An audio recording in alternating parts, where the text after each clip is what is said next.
Hello and welcome to Chit Chat with Autumn. I am your host, Autumn Short, and I am so excited for our show today.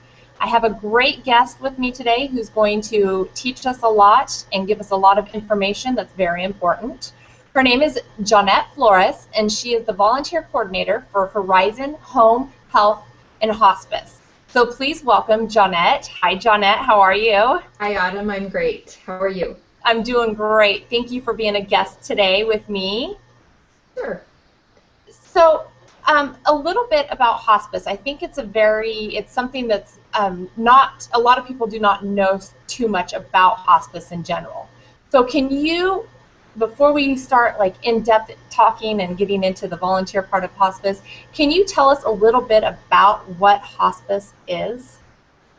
Hospice is basically there to provide quality end-of-life services and make that process as pain-free, and peaceful as it possibly can be.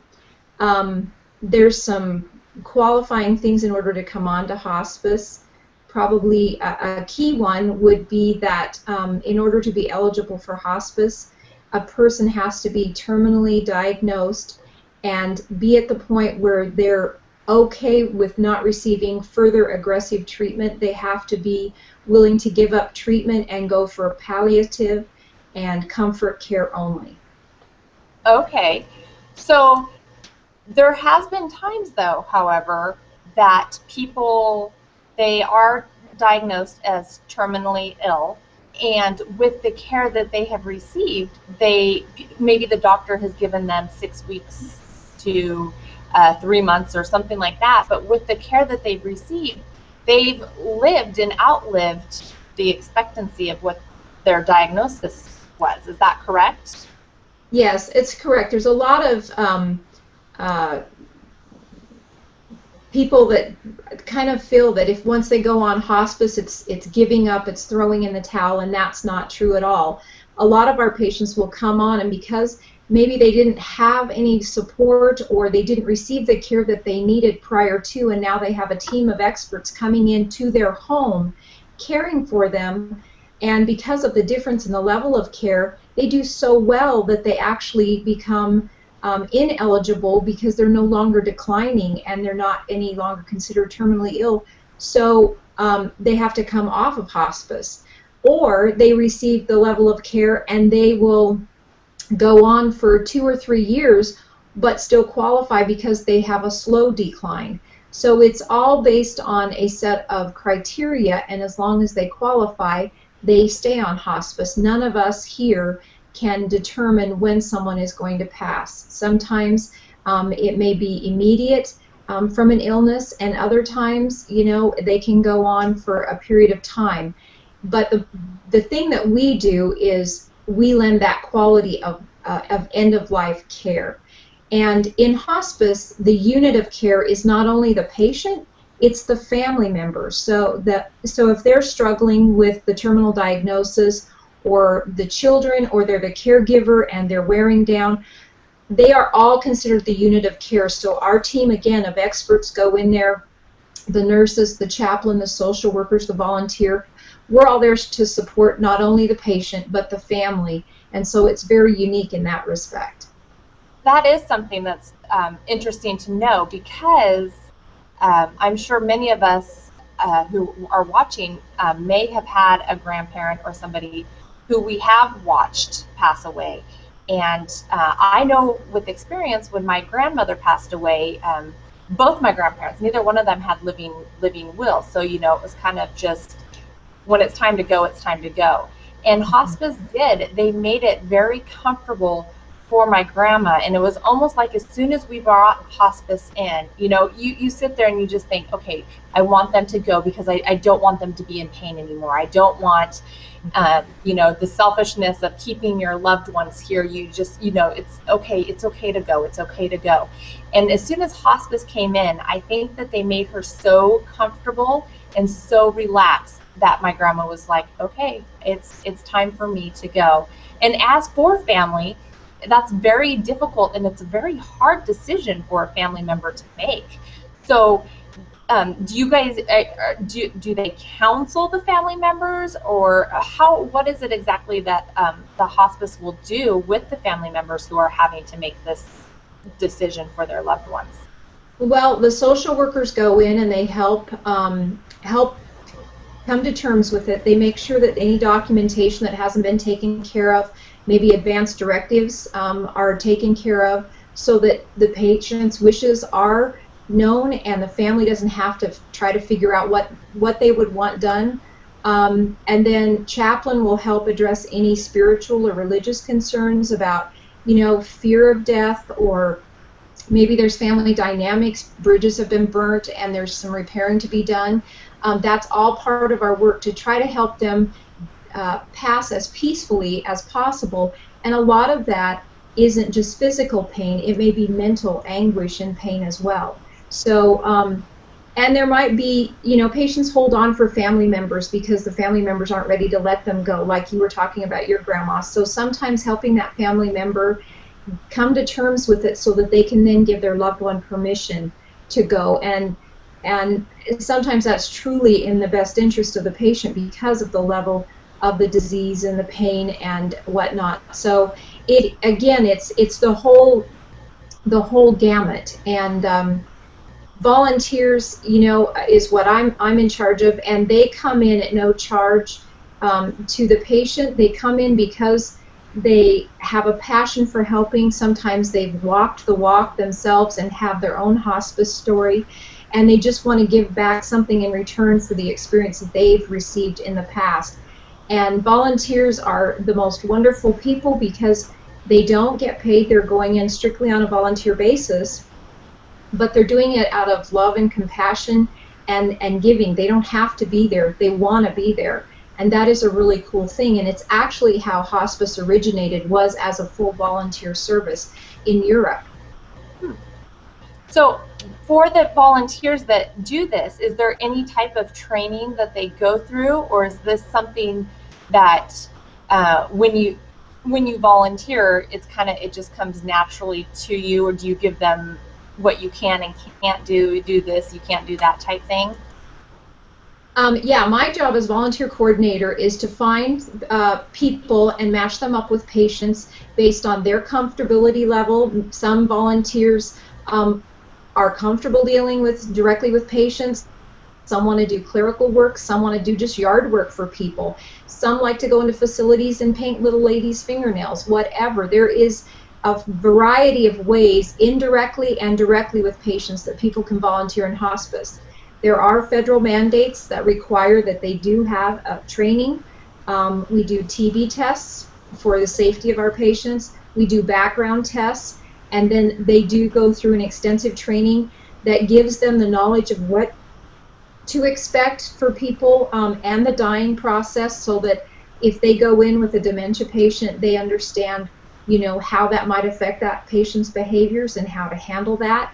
If they go in and the patient has fallen or is, actively dying, whatever the situation, we go over in depth some training so that they have a comfortability level with anything that might come up. And when they go out as a volunteer, they're considered an employee of our company. So by federal mandate, they are a integral part of our interdisciplinary team. And that's really kind of a cool feeling. It's the only realm where volunteers are mandated also. So they're a federal requirement for hospice care. 5% of hospice care of patients has to be done by a volunteer. So they're extremely important to hospice. That is very interesting to know, that the depths that you go through to make sure that your volunteers are qualified to be in the homes with the family's loved ones, because that's something that's important. I wouldn't put a random person in with my mother, but knowing that they're getting the training and the stuff, the information and things that the education that they need, then I would think, okay, absolutely, this person is more than qualified to go in and sit with my mom when I can't be there with her. Because sometimes if a family member, a lot of people, they are the caregivers for their loved ones, and sometimes they just need a break, and so maybe that's when the volunteer goes in and helps. Do the volunteers only volunteer with one patient, or do you match them to different patients? Depending on their time, a lot of my volunteers work full-time jobs, and so they have a little bit more limited time. Some of them are retired, but they have their own lives. They go on vacation, those kinds of things. So it really depends on how much time they have to give. And they're truly giving a gift of their time. So it's so much appreciated by the families. It's so much appreciated by me and our staff, whatever time they have to give. So I do have patients that see multiple patients, or I do have volunteers, excuse me, that see multiple patients, and I have volunteers that just see one, and I have others that do it on an as-needed basis. Not all patients need a regular volunteer. Sometimes they just need one that they can call and say, hey, I need you to go get some groceries, or could we go for an afternoon drive, or I just need somebody to hold my hand. You don't even have to say anything. We have had patients that no longer have, because of whatever illness, they can't communicate anymore. They're basically trapped in a body, but their mind is completely there. So a volunteer will go in and just read to them, just talk to them. Volunteers do respite care, which you were talking about, that just allow that caregiver to go out and have a sense of normalcy, maybe go to lunch with friends. And that is so important, because caregivers can sometimes end up in as bad a shape as the patient if they don't care for themselves and if we don't make sure that they're cared for. So respite, just giving them a break. We had a situation where the couple that was taking care of a patient had done it in home. They hadn't been on a vacation for 20-some years, and they just wanted a respite between a couple of different things that we could do for them to go on a vacation for once, or grocery shopping, or, so volunteers can be a companion. There's so many different ways, but it is, they play such an important part. So how does somebody sign up with you to become a volunteer? What are the steps? Walk me through the steps. I contact you, and then what's next for me to become a volunteer? Then we schedule a training. They come in, and we do the training. They get a certification. We do the background check. Like I said, we do a TB test, and it's all at our expense. There's no out-of-pocket for them.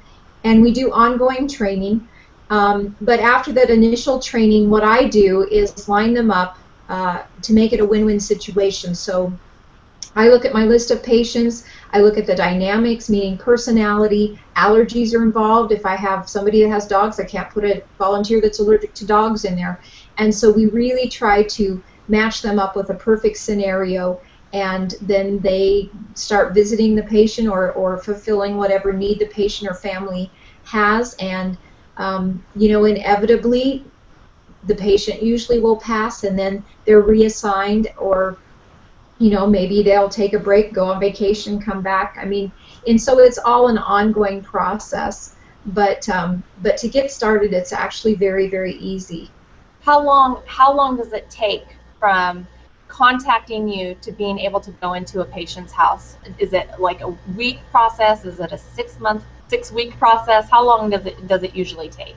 No, we because it is such a time-sensitive area, these patients are terminally ill, we need to act quickly. So I can get somebody up and running within a week, usually, on an average time frame, because our main goal is to get them out with the patient that needs them now. They may not be here tomorrow. So. Okay. So then also, Jonette, another question for you. Is there a shortage of volunteers? Is it difficult to find good volunteers or volunteers in general to come in and do this type of volunteer work with hospice care? It's not hard to find volunteers if they know about it. It's getting the word out there, and because if you're asked to be a hospice volunteer, would you like to be a hospice volunteer?